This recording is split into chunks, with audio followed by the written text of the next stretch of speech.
s'appelle l'Everest des mers. Ce n'est pas une ascension, mais une odyssée en mer épique en solitaire de plus de 80 jours. Moi, c'est Fatch, et aujourd'hui, je suis avec la Massif et je vous emmène au Sables d'Olonne pour vous parler de la course à la voile, la plus dangereuse, mais aussi la plus mythique au monde, le Vendée Globe. Un tour du monde en solitaire, sans escale et sans assistance, où les marins affrontent les océans les plus hostiles de la planète. 45 000 km de navigation et un seul objectif, terminer la course et franchir la ligne le premier, et surtout en un seul morceau. En 2009, 63% des participants ont dû abandonner après avoir traversé les 3 grands caps. Bonne-Espérance, le Win et le périlleux Cap Horn. Une odyssée durant laquelle les skippers doivent résister aux vagues géantes, aux tempêtes, aux températures extrêmes, mais surtout à une solitude de plus de 2 mois. Un défi fou qui demande non seulement des compétences de navigation hors pair, mais aussi une détermination et une force mentale à toute épreuve.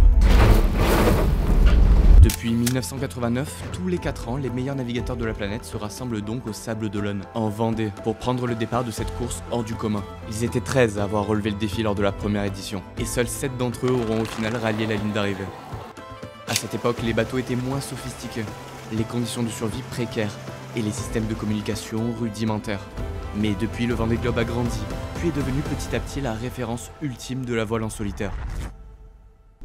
Lors de la dernière édition, c'est Charlie Dalin, le skipper Massif, qui a passé la ligne d'arrivée en premier. Et pourtant, ce n'est pas lui qui a remporté la course.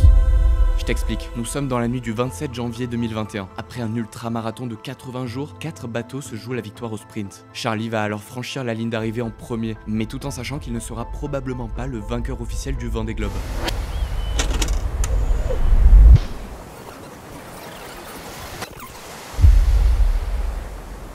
En fait, 2 mois plus tôt, un autre skipper, Yannick Bestaven, avait aidé au sauvetage de Kevin Escoffier, dont le bateau s'était coupé en 2 dans une déferlante. Et pour ça, l'organisation lui a attribué une bonification de temps de 10 heures et 15 minutes.